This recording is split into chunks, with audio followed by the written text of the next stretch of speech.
her timeline. I don't have to tell you how important that is. We followed her footsteps up by the campus area, where she was last seen on that fateful morning. There was some discrepancy in the reports, which need to be resolved, but now we follow Ira's footsteps across town after she was seen in the campus area. All the way across town now we go, across the river.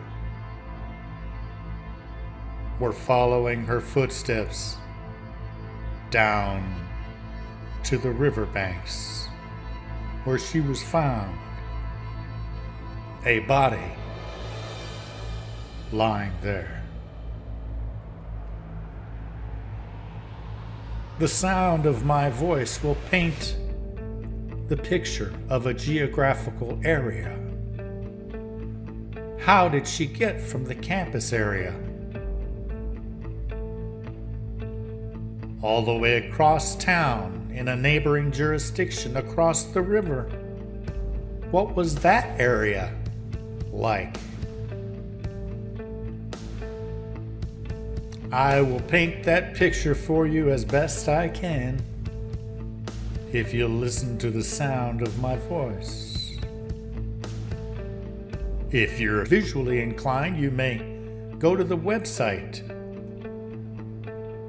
where you can see this episode and the accompanying digital mapping program that follows my voice as well. www.abodylyingthere.com, all one word, abodylying, Lying, there.com. In the upper right hand corner, there's a menu. Click on that, expand it to episodes, down to episode 5. You'll recall last week, an exclusive video was to accompany episode 4, which never made it onto the website, but it's there now. It's a video that police released early on in the investigation of Ira dropping off clothes at the Goodwill that morning. There may be something you notice in her movements as she's dropping off the clothes.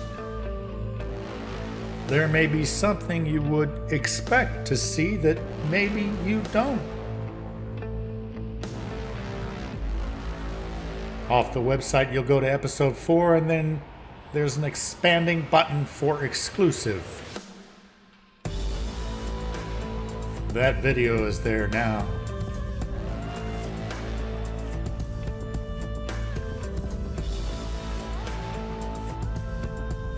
Shall we proceed?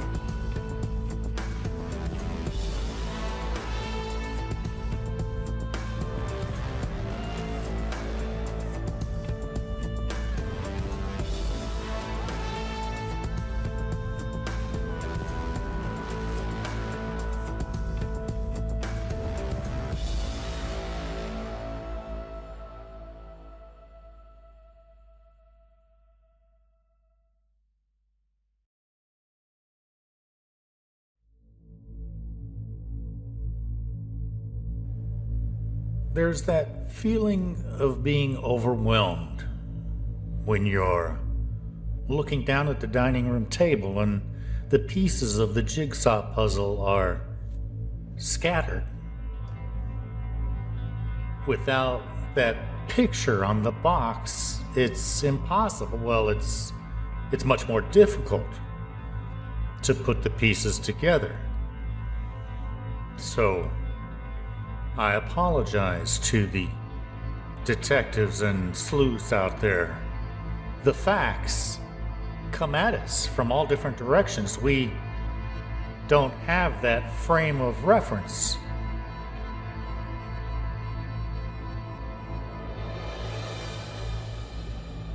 You've heard of the expression, can't see the forest through the trees. We get so far into the forest All we can see is trees. How do we get back? Where did we park?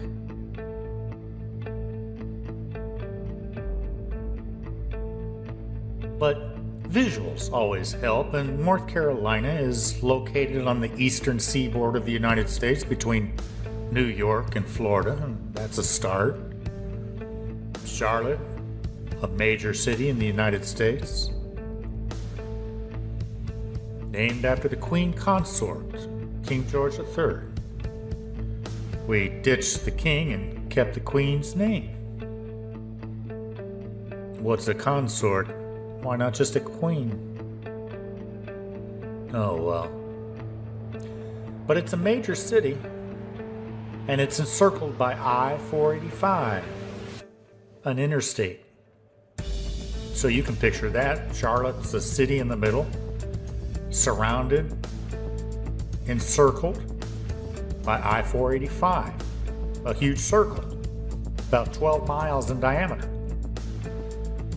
Charlotte's right in the center. Above it is 12 o'clock, below 6. To the right of the city is 3 o'clock, to the left is 9. The campus area is located at 2 o'clock on the outer edge of the circle. We have a rough idea what she was doing up there. By all accounts, shortly after being seen up there, she was found all the way across on the other side of the circle at the 9 o'clock position. In fact, she was seen at the 9 o'clock position on the outside of the circle across the river in a neighboring county.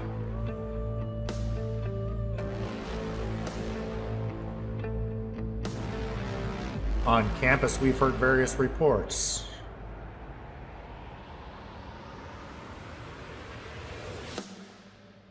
"9:30, 9:45 seen on campus." By all accounts, next stop, the bank. But from there, the accounts are different. Half of the reports have her stopping at Jackson's Java and then going to the Goodwill to drop off donations.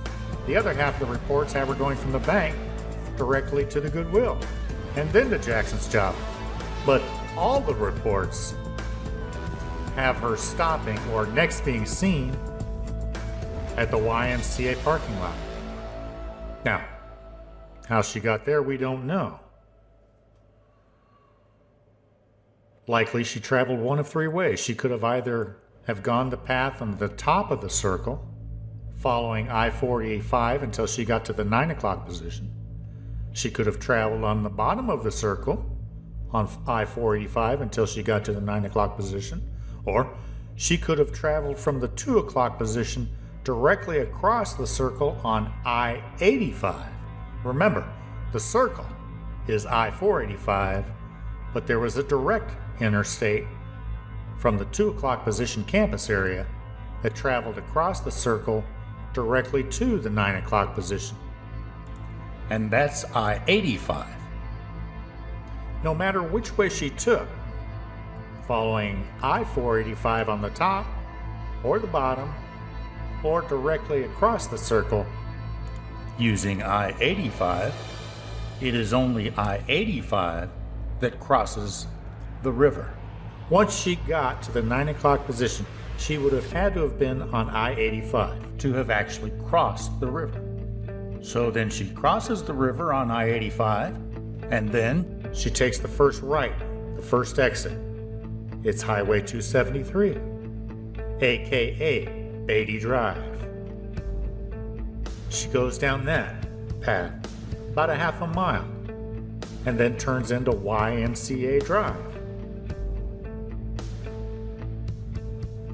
We're interested in this area because, we're detectives and it's the crime scene area.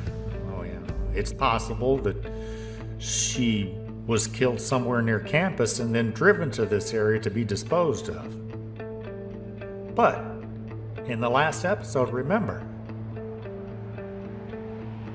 the May 7 footage from WCNC has reported that at that time, May 7, 2 days after she was found, Police quote, "They don't know if her trouble started in the campus area, but they believe that she was killed, quote, by the river."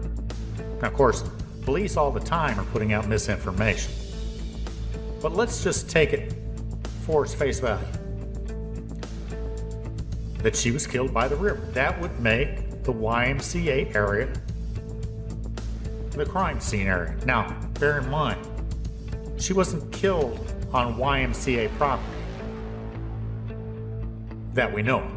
YMCA is generally safe. But it was that area. A great tool out there is Google Earth Pro, desktop version, Mac, Windows. Recommend that you can download it. We type in 196 YMCA Drive. It takes us right there.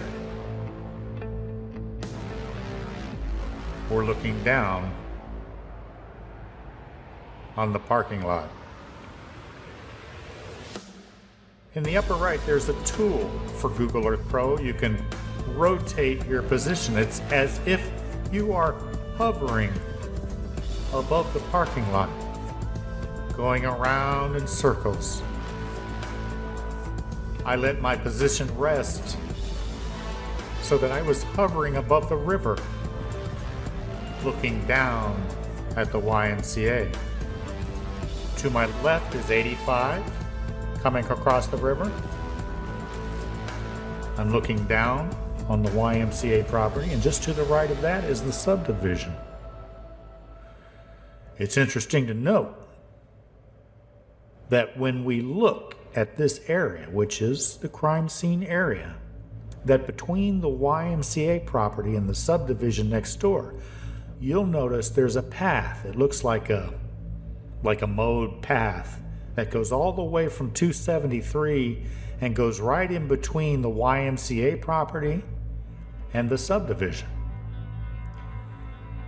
It goes all the way down, but before it gets to the river, about 150 yards, it splits off into 3 separate paths. Now, this is a utility right-of-way.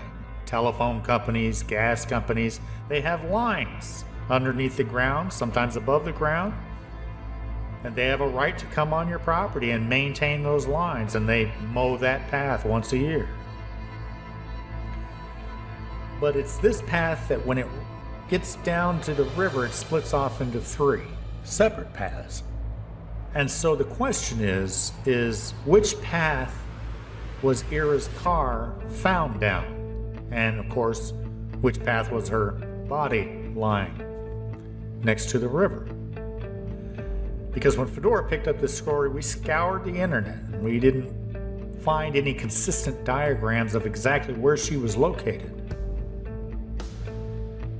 So that's always important when we're looking at a crime scene. Where was the body? So that was difficult to ascertain.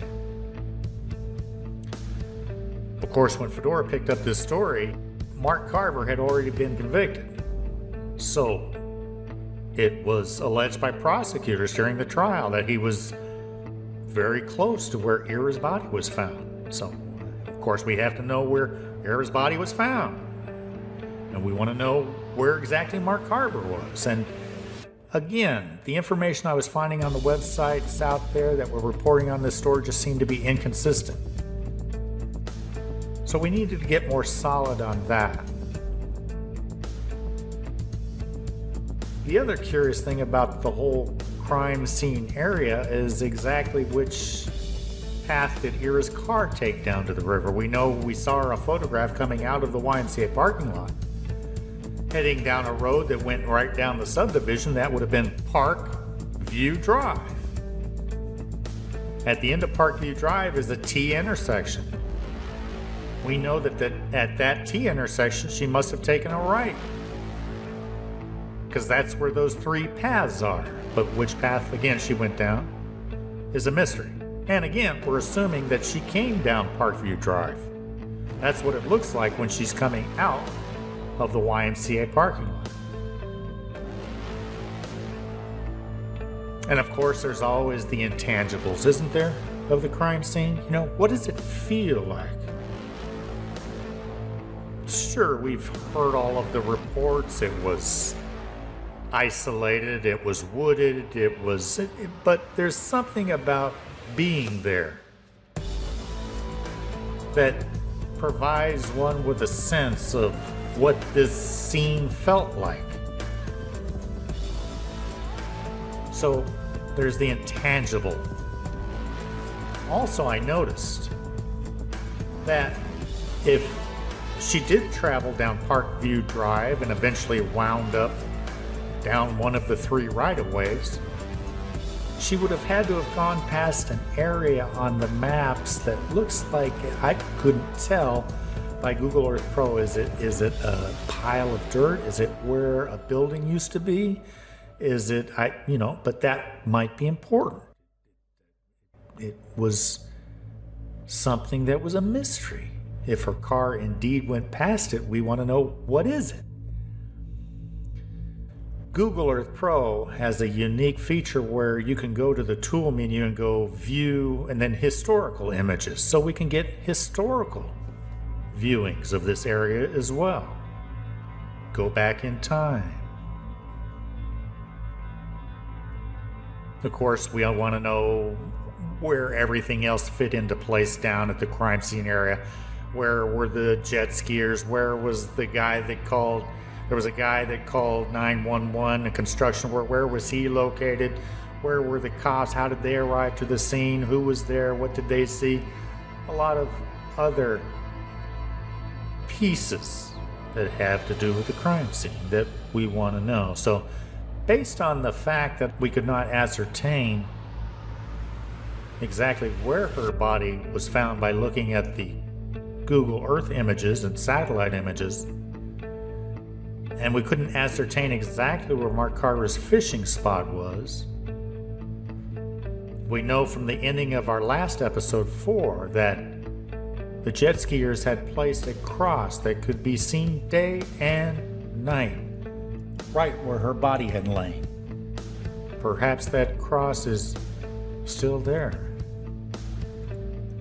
We have not figured out exactly where Mark Carver's fishing spot was, but there is an image from the Dateline program which, by walking the area, we may be able to identify where his fishing spot was. Up on campus, we have a rough idea of what she was doing that morning. We have some deviations in the accounts that were reported. Perhaps tracing her path that morning might help resolve some of those questions. So, I guess that means it's time. It's time. It's time. It's time. It's time. Attention please. All passengers must have a boarding pass and photo ID before entering the passenger screening checkpoint. Please have those items available as you approach the screening checkpoint.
My first night in Charlotte. It rained like hell. But as I reflected on the conflicting reports of Ira's whereabouts that morning, I barely noticed Mother Nature's gentle tempest softly raging just beyond my window pane. Yarma Lenko was last seen at 9:45 Monday morning on UMCC's campus. We know that she stopped at a credit union and then made a quick pit stop at Jackson's Java in University City. How she was found, 35 Cops are still trying to figure out how she got there. We know earlier in the day, Ira took an exam, then went to the ATM machine, and then to Jackson Java, where she worked but wasn't working that day. And finally, down the road to make a donation at Goodwill. When Yarmolenko drove away from Goodwill, she went to Jackson's Java coffee shop to visit with coworkers. The shop is now filled with flowers. Her records showed she'd been to the bank, deposited money, just after 10 a.m. And we were able to get surveillance videos of her there. Showed her alone. Just 15 minutes after stopping at the bank, here was Ira again. This surveillance video at a Goodwill store just off campus. She gave away clothes, chatted briefly with an employee, seemed not to be worried about anything. Not Not worried about upset, anything. not unhappy. Nothing. Just alone in her car, running errands.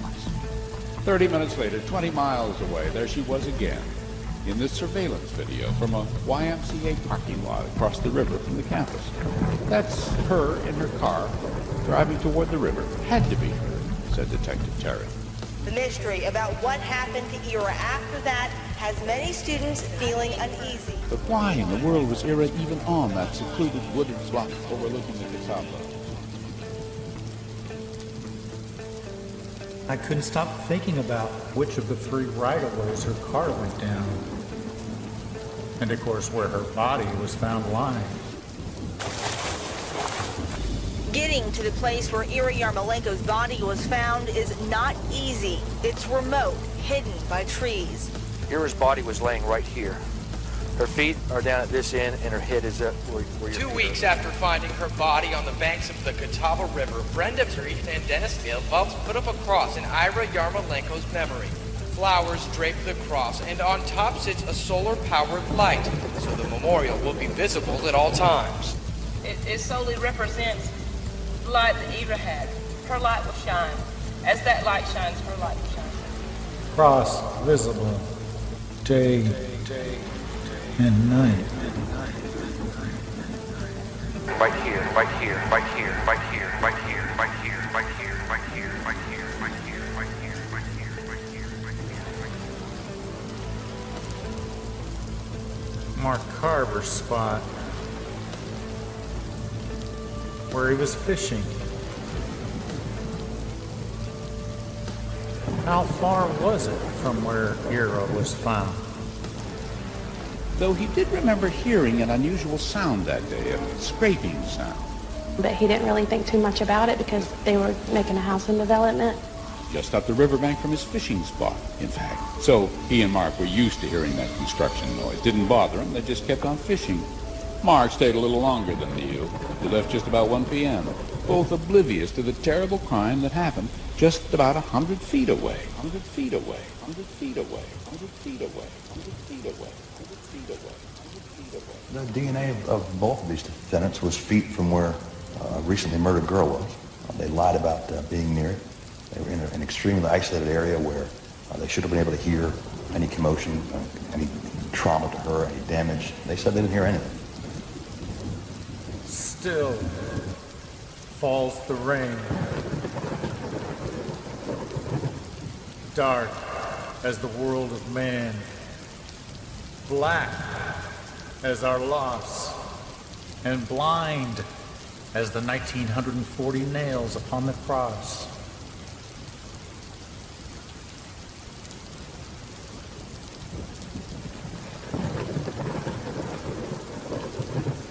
Sure, I suppose ordinarily the weather might have served to dampen one's spirits and this situation, but given the disjointed facts in this case, it seemed almost strangely appropriate for some odd reason.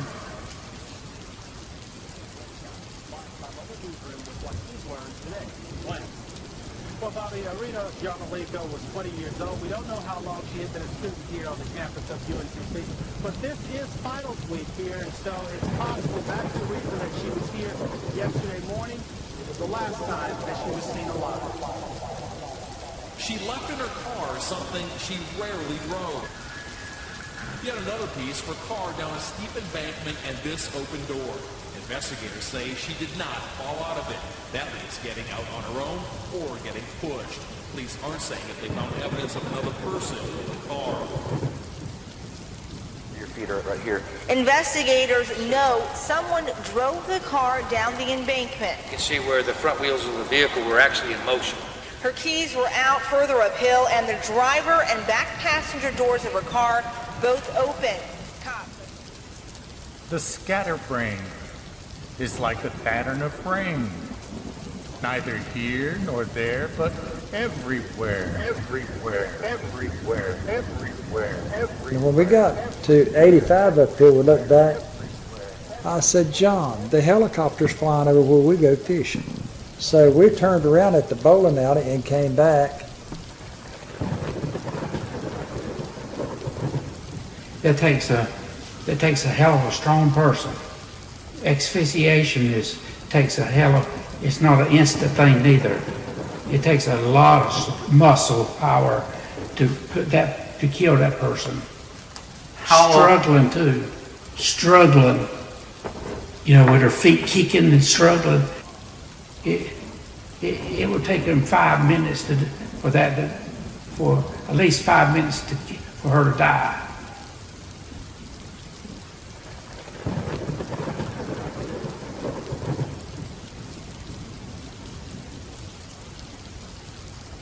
What would you say to Ira Yarmolenko's family who feel like there's some sense of closure in this case that you and your cousin have been arrested? It's not, they got the wrong one. The one that done it's still out there.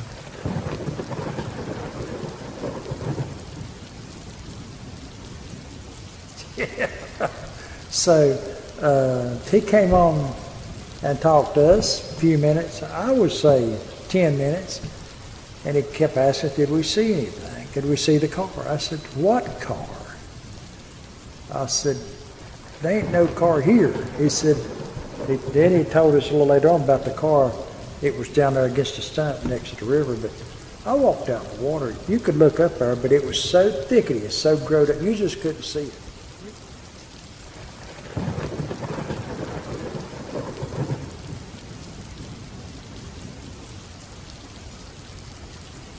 Were any of these doors open when they found her? The jet skiers claimed that both the doors were open. So there I was, lost in scattered, fragmented, illusory conversations with hey, ho, the wind and the rain. For the rain, it raineth every day.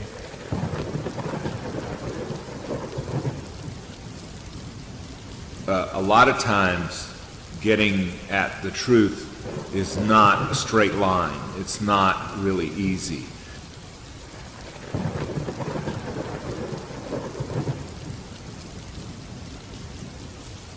And we have a few irrefutable facts.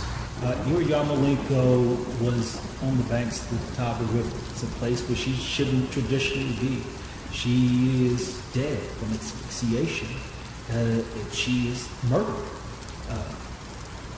And she's murdered with items that she brought there with her. Those are facts.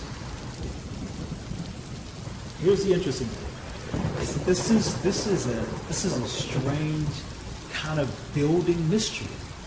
You find what you believe are 120 pieces, only to realize it's a 500-piece puzzle. And then you go out and get 300 pieces, and then you realize it's an 1,000-piece puzzle. But one thing it does do is it makes you want answers.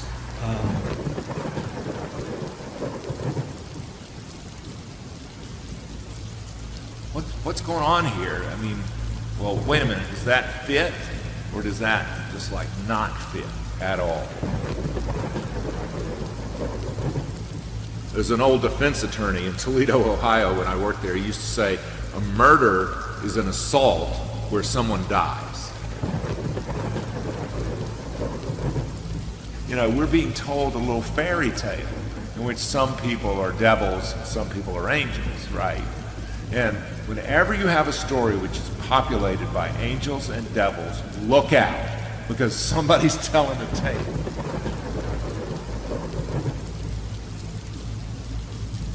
There was a young man swinging on a vine. He was across the river over there. They had a vine they swung out on that dropped in the water. Well, nobody didn't know this little boy couldn't swim. He's about, I think he's 17 years old. He swung out and dropped, and he never came back up.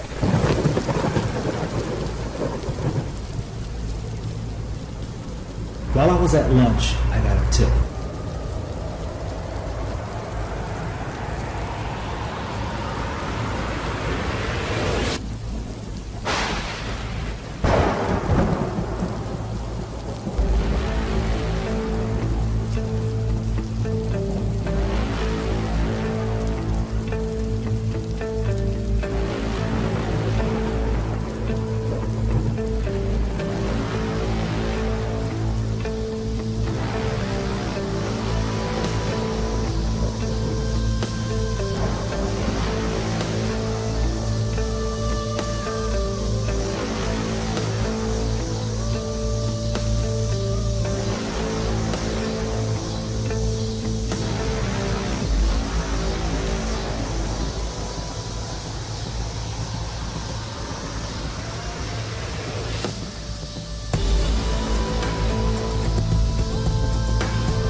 Does justice ever cease to cry out from the sepulchre?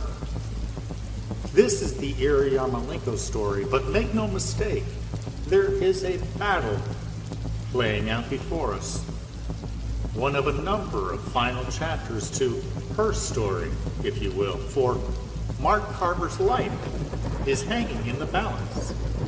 His recent court victories are now being reviewed by the highest courts in North Carolina. And if you have reviewed other information on the internet pertaining to this case, and you believe in Mark Carver's innocence, the North Carolina Center for Actual Innocence needs your support. You may go to their website, nccai.org. In the upper right-hand corner of the homepage is a Contribute Now button where you may make your tax-deductible one-time or monthly contribution.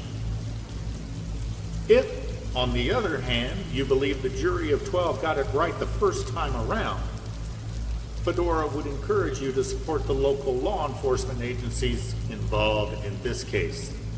That would be the city of Mount Holly, North Carolina, or the county of Gaston, North Carolina. For the city of Mount Holly, you may send a check or money order to 400 East Central Avenue, Mount Holly, North Carolina, 28120. And for the county, of Gaston is 128 West Main Avenue, Gastonia, North Carolina. Those contributions as well may be partially tax deductible. Please consult your tax advisor.